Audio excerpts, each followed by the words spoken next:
Do you want to see me driving the most powerful Audi combustion engine of all time from standard works production? Here it is, the Audi RSQ8 updated version, a slight facelift with more power in the Audi RSQ8 Performance. An option for the European market, will be standard for the Northern American version. We're going to take it on the racetrack even here today. Does that work? We'll find out. With Thomas and Autogefühl in 4K, full screen, full length. Let's go with the front grille, which has been updated. This wider mask, optional for the performance version. You can also get here carbon fiber and really large gaps than here in the grille. And you can see here the Audi rings, they are now flat, two-dimensional. But I say honestly, when they are dark like this, they are less visible, especially if you drive in the front and look at it at the rear mirror and so on. Floret silver is this vehicle color. On the racetrack we'll also have a chili red one. Headlamps also updated in the styling and matrix LED standard. Optional HD matrix LED with laser lights. You can also see it here. You have different light signatures, and when you open or close the vehicle when it's dark, or as a trick when you also want to have it functioning when it's bright, then you use this one here just to glue a tape here on the light sensor. Then you can actually also make it visible in daytime. Just for you actually, and it's both available for the front and for the rear. Very cool, welcoming light signature, so they really like to play with light these days. Then towards the side profile, 5 meters and 2 or 198 inches, significant length. You get 22 or 23-inch wheels, optional, and even this one here is an option, the forged wheel. Weight reduction then, and also standard for the performance model are the carbon ceramic brakes. They are otherwise an option for the normal RSQ8, so this performance version is taking almost all options in, and then also is adding some stuff that you can only get for the performance version, like the carbon fiber details and so on. Technology-wise, adaptive air suspension is standard. You also get the rear axis steering up to 5 degrees in the opposite direction than the front wheels it can turn, and optionally you can get, there's even an option for the performance version, an anti-tilt control together with a sports differential at the rear. Then and towards the rear we have more carbon fiber details with this additional carbon fiber pack. Updated sports exhaust here with the really large black tip, but Autogefühl fake exhaust police for you, active, because the real exhaust is on the inside. The tail lamps have been updated. They now are OLED technology, and you can see they also have this proximity sensor. So depending on where, there it is. So there it's not, and then when I move closer to the vehicle, then we have here these details which fill out, so to speak, to say you are too close now. So definitely with a more modern look, also go through like this here, and carbon fiber even here underneath the Audi rings, which are again two-dimensional and also a little bit darkened out. That's, I would say, is rather a matter of taste, isn't it?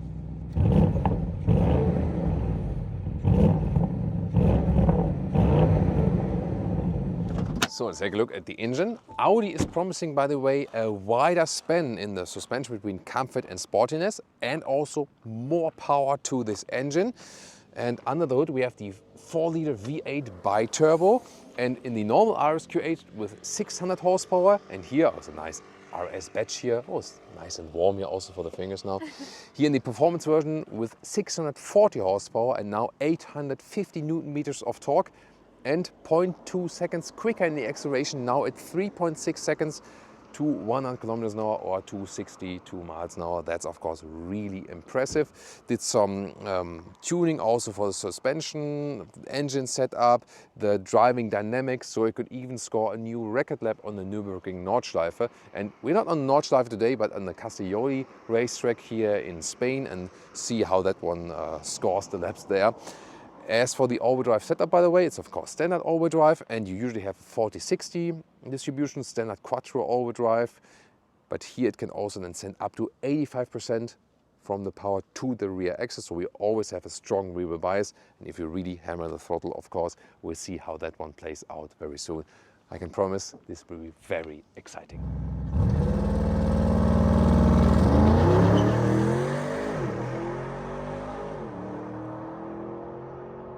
There is also an emotional startup feature, so for that I have to turn on the ignition first, then select the dynamic driving mode in the drive select. So this is then selected. And when I then press the brake and start up the vehicle,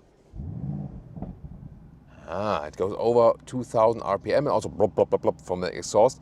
Otherwise, it would stay below 2000 RPM and would also not go for the cracks and plops of the exhaust. So that's the neighbor friendly versus neighbor's war edition of the startup. Key fob. Yeah, nice. It's high gloss black, but you have the RS logo. Then you have either a soft close here, if you spec that optionally. Other than that, frameless doors, and for frameless doors, they sound actually quite okay. You know, it's not too bad. Then inside of the doors, we have here some microfiber insets. It's cool also that it's plush underneath. So there's one thing that you have microfiber used, but the other thing that you also have it plush underneath. So that's actually pretty cool. No cover here, however, for the inside of the doors. Then an RSQ8 entry badge. And we also have the microfiber steering that is available with the RS design package. Then you also have the red accentuations on the seats. However, here, for that one, only animal skin available. I would wish for a Dynamica microfiber option there, for example, or for a high-grade leather red. But it's a rather older platform meanwhile, so they have not updated that, sadly. Then here, 189, 6'2", my height, a lot of headroom left. This one without any kind of... Oh, bless you. I'm sorry. Well, it's so sweet when Leah is snoozing, right? Yeah, it's like music still. When I'm snoozing, I'm like, and she was like, okay, everyone heard that now. That's the thing. The same with you. Then here we also have a microfiber headliner, actually. So that's actually pretty cool. So when is the headliner playing on the main stage? Like, yeah, all the festival fans are with me with it. Microfiber here as well, so good quality of the materials. And here, nice shifting pedals we have at the steering wheel, and we also have an electric steering column. And what I appreciate with this platform is always the smooth transition here from the football basically to the outside. This is special here to an Audi Q8, Q7, VW Touareg, Bentley Bentayga, Porsche Cayenne, Lamborghini Urus. Now I have them all, right? Cockpit overview, this one here from these previous generations Audi. So you have the split screen in the top here, the main infotainment unit, in the lower part the AC unit, which you can control quite well for a non-physical solution. You know, I always prefer physical dials, at least you have some for the volume, for example. But for a screen solution climate unit, it's actually quite easy to control. So the downside is you don't have everything so big in the infotainment, but then again, some included visually, and I joined that because it's visually better, because it's here integrated than in the whole dashboard, whereas new modern infotainment systems are often like poof, attached and in your face, you know what I mean? But overall clean layout. Then here in the middle console, really wide. Cup holders, they are nice and also adaptive. Then we also have a microfiber covering here of the shifting gear. If you remember my personal episode of my private car, I also had that exact same job done because it wasn't standard for my vehicle, and so I retrofitted that one. That's also a pretty cool thing to do. Then this armrest here is nice on the top with the microfiber, and then you can also make that a little bit higher here. But this mechanism has something to do with one of the biggest flaws in this vehicle, is that here underneath you have this big hard box, and when you have no cable here and you have it like within the inductive charging and so on, then it's maybe okay. Other than that, as soon as you install a cable or the smartphone doesn't, you know, lie in here perfectly, you crash everything. So like the cable is crashed, the smartphones are crashed and so on.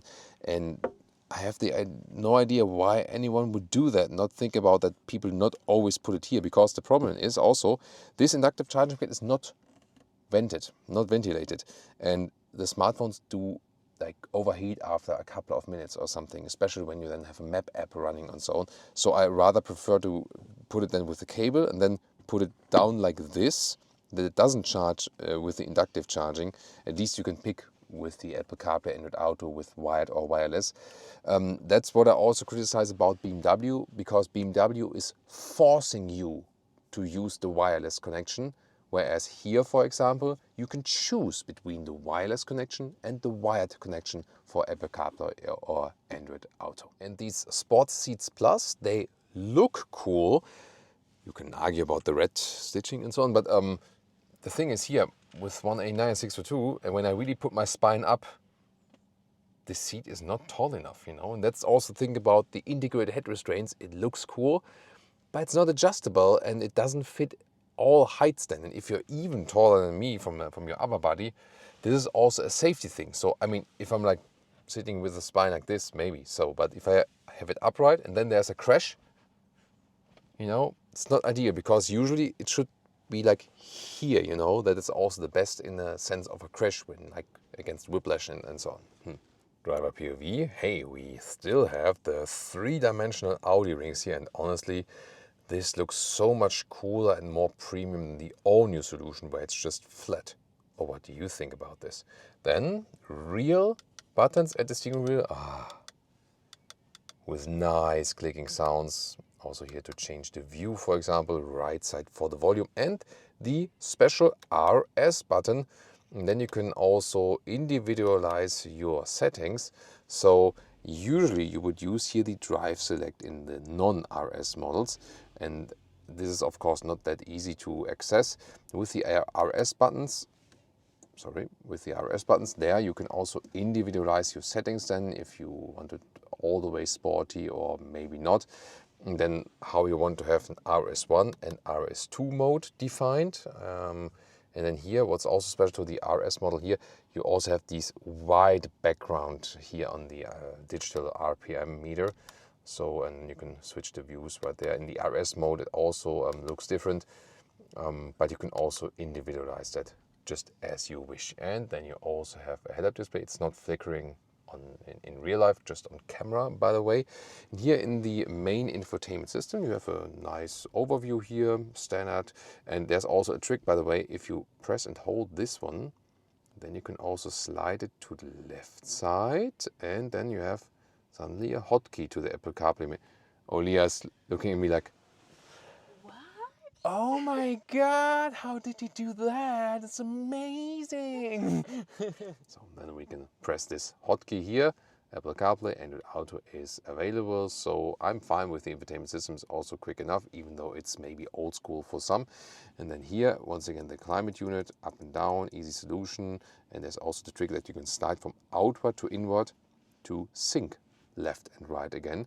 Also important that here you can set your hotkeys, and for example also set like to deactivate the speed limit with chime and so on.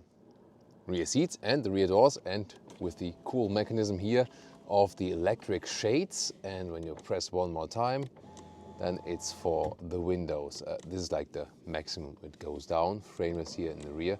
And I like this easy mechanism that you can just use the window switch to put that down and up again. Pretty nice feature, isn't it? Microfiber at the inside here, just here then hardpack, no inside cover there. And then you can slide the seats forward and backward. I'm going to show that to you also from the trunk. And then here, this is the release stand to put it down. When you have it like this, it's fixed. Then you have to pull the lever up again like this. You can also vary the angle of a seat by that a little bit. And here in the middle part, we have cup holders. They are also adaptive. Maybe not the favorite ones. They're also really tiny, though, I have to say. And you also can put this middle stuff down there for a ski hatch. You have an own climate unit in the rear with nice clicking sounds. It is hashtag capacitive BS from the fields. However, at least some clicking sounds. And yeah, you can rule left and right in the menu. And since the facelift here, USB-C chargers then in the lower part, massive middle tunnel. Can you sit there in the middle part? It is possible for a tall adult, headroom-wise, no problem. 189, 6'2". Yeah, and knee room also works. So indeed, you can easily sit here.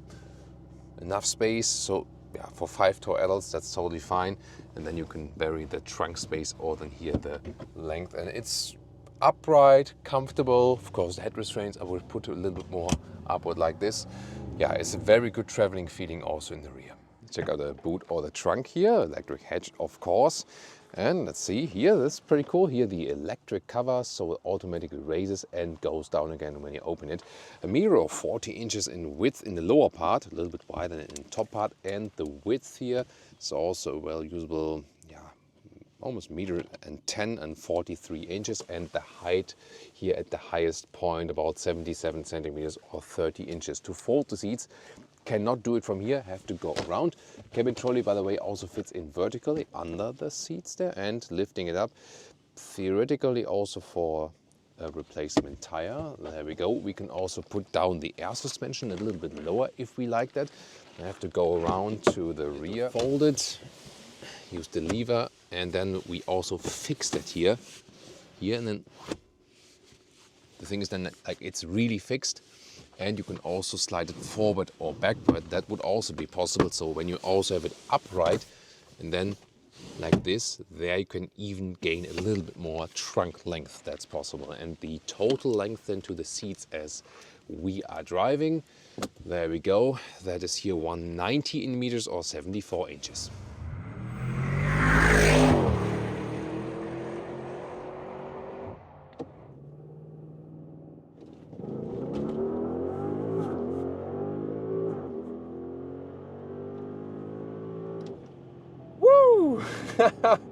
That is the launch control.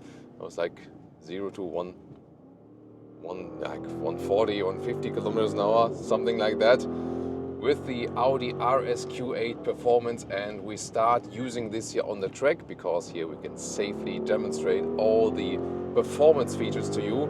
And yeah, this is so to speak the Cayenne GTS from Audi, and that one does go on the racetrack very well. Let's see how this one can be controlled. And I mean, it's a really large SUV, and I have to say already after some corners, it is astonishing that it works here on the racetrack. So, wow, great acceleration, now 640 horsepower, 850 Newton meters of torque. And I remember driving the RSQ8 in the pre-facelift version, and this one is even spicier. So that does give you even more boost, and also a little bit sporty as for the whole setting. It also scored a record lap on the Nürburgring Nordschleife, and you do feel that it has been set up on the racetrack. Wow, ceramic brakes here give us good brake performance, and the steering is super precise.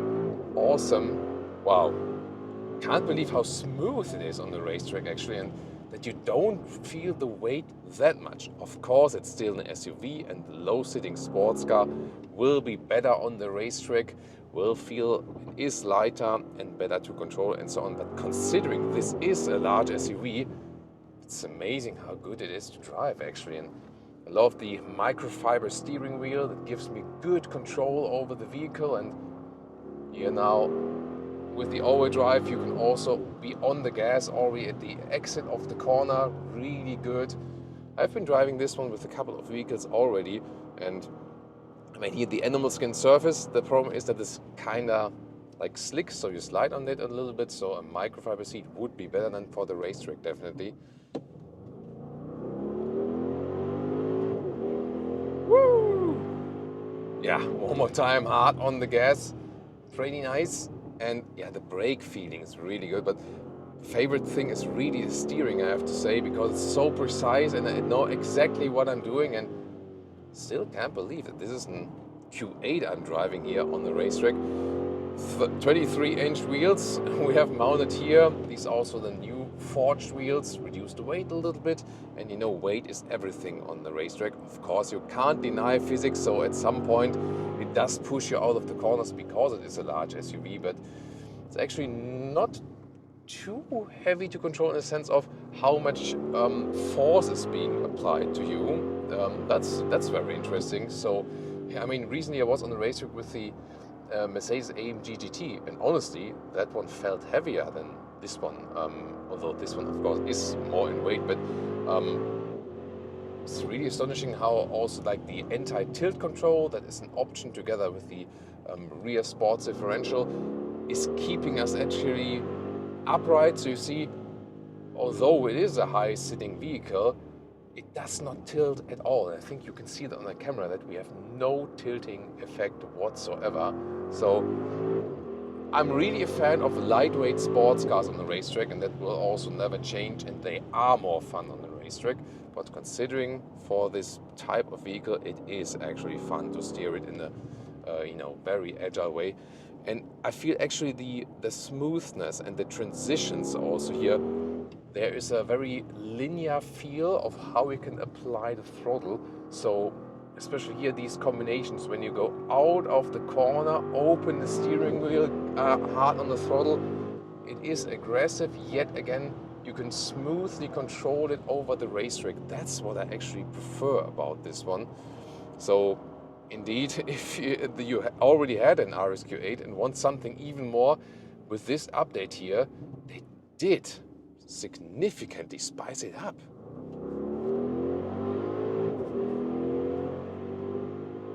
Also listen to that sound, that sport exhaust is giving us a good vibe. And yeah, honestly, what I also think about when I was driving this one the very first time, 2019, we were on Tenerife in the driving event. My dad was still with us. Yeah, unfortunately, he died the year after that. And sometimes you have vehicles and experiences which you connect to, very emotional events you have, and this is one of the vehicles of that. Although I would never buy one because it's only available with the animal skin seats, it's still that I have a emotional experience with this vehicle, and it always reminds me of that. And so it's also always a lot of fun to go back to certain memories like that. And wow, it's really cool, really enjoying that. I mean, still, if I would pick voluntarily a vehicle for the racetrack, it would still be like a Porsche 718 Cayman or Boxster or something like that, and not an SUV. But most of the time, of course, this will not be used in the racetrack, but here we can safely demonstrate to you the performance, the power. Here we have the great acceleration, even quicker than before. And of course, that's super handling, so we can safely do it here. Don't have to do it actually on public roads. So this is also then a cool experience. Wow. So my favorite is definitely the acceleration out of the corners. That is really an amazing thing. And here with the ceramic brakes, we have no brake fading at all. So I always have the very same braking performance. That's of course a very cool thing to do. So now enjoy some corners just with the sound.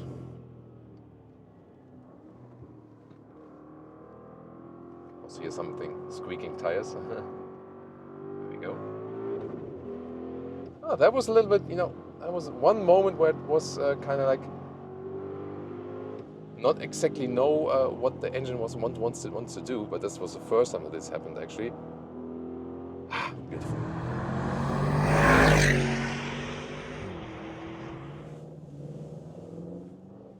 Well, you can also have some fun in city driving, or when you go here to the normal roads and stuff. So, for example, when using the comfort mode, suspension is a little bit more forgiving. However, since we recently had the SQ7 and also the SQ8, so like one model below that, you do feel a lot of differences indeed. So when you step in the vehicle, first not, but then when you start driving, so the steering is, even in the comfort mode, way harder to control and to steer, whereas an SQ8 or an SQ7, let's say, rather than steering-wise and comfort-wise, feels not too different from normal Q7 or Q8, but then has like this V8 experience still and a lot of power.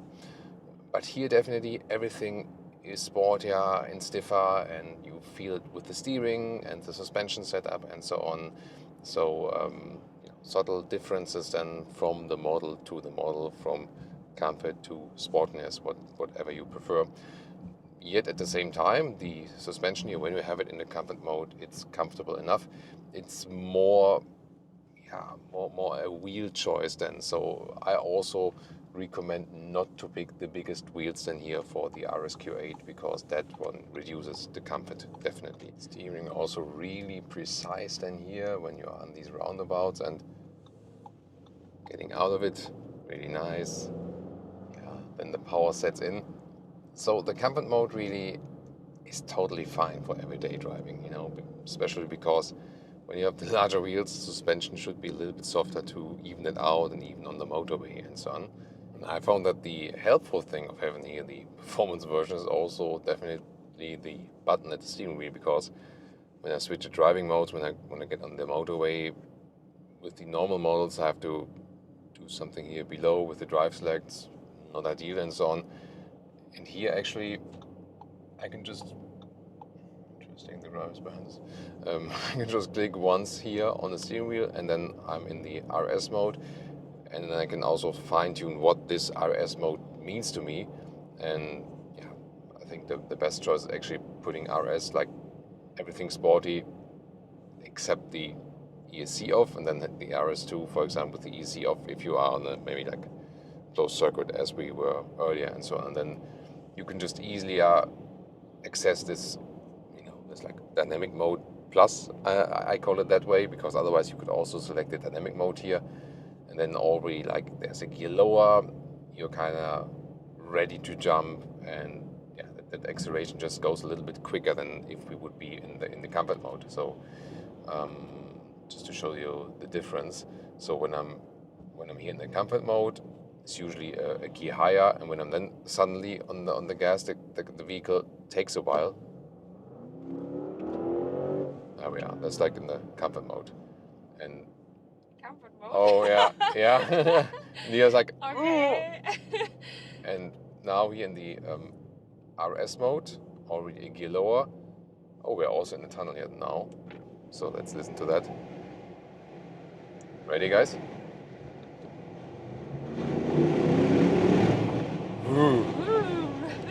It's just by being like a gear lower, it's just more instant, that acceleration. And in a way it's also better for the passenger, because you don't have like this sudden shifting down and this like humping effect, so to speak. So always RS.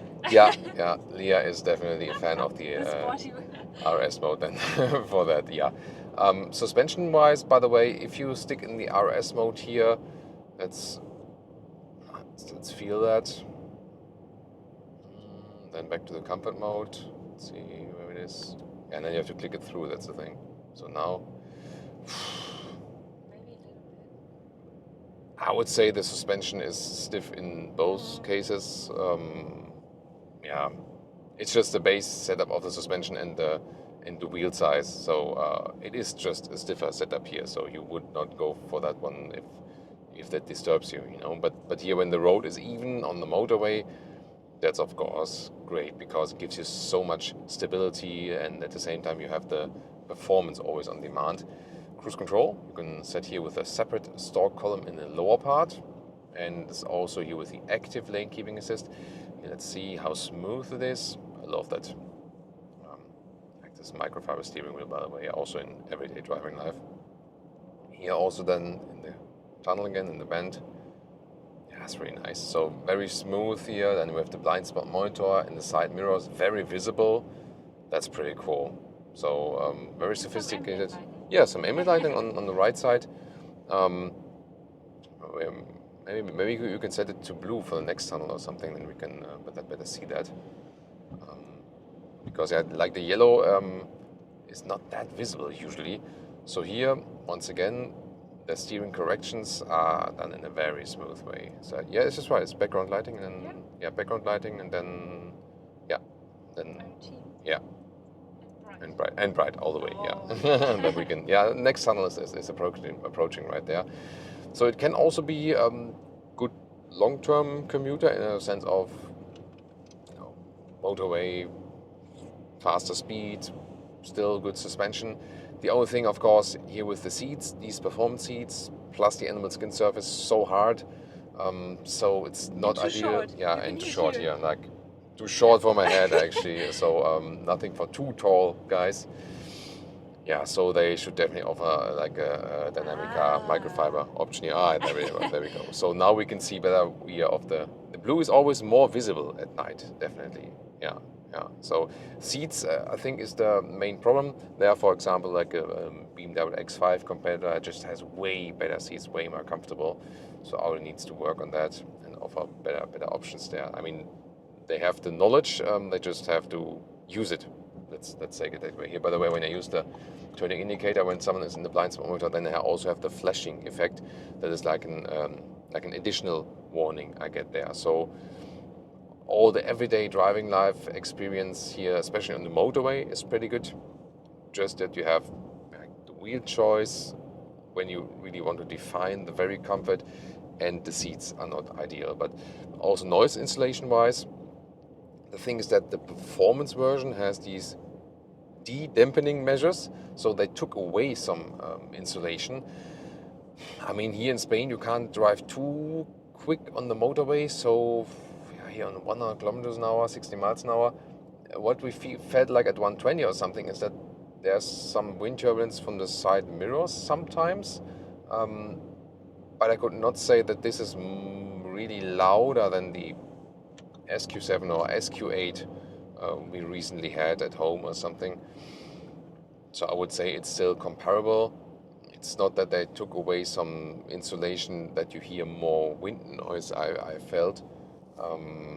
Yeah, it's a little bit similar to the Porsche Cayenne GTS, or in general the GTS philosophy. They also do that there. They are indeed like at really high speeds. We felt that the Panamera GTS or like a Cayenne GTS is indeed louder than the non-GTS counterparts, which I think doesn't make much sense. You can of course hear more of the engine by that, and here if it really makes a difference on high speeds, we would need to test that then on the German Autobahn. Can't test these high speeds then here in Spain, at least not on the roads. And like how it behaves sound-wise on the racetrack is of course always the question, if you can really one-to-one compare that. Fuel economy, you do need something between 12 and 13 liters on 100 kilometers for a normal consumption without being too much performance driving and so on. So it's around the 20 mpg US and 22-23 mpg UK mark. And by the way, here what I criticized earlier here with the darkened out Audi rings, there is also a version available with bright rings, or that would be the standard. And then if you go for a black package, then it would get the darkened out rings. In this case here, the logic is the carbon package is also available with the bright rings, and this vehicle here has the carbon package, and on top of that, the darkened out rings package, so to speak. So it's a little bit complicated in the logic. I would always go with the bright rings. We have it here, for example, in the vehicle of this, like this Nordschleife Nürburgring record vehicle. That one has the bright rings. Pricing, the 2024 model is still at $126,000 US, North American market. It will change, I guess, for the 2025 model, because then you also get this performance as standard. On the European market, the prices are already out for this one here, 142,000 euros in Germany, starting with the RSQ8, 156,000 euros for the performance version.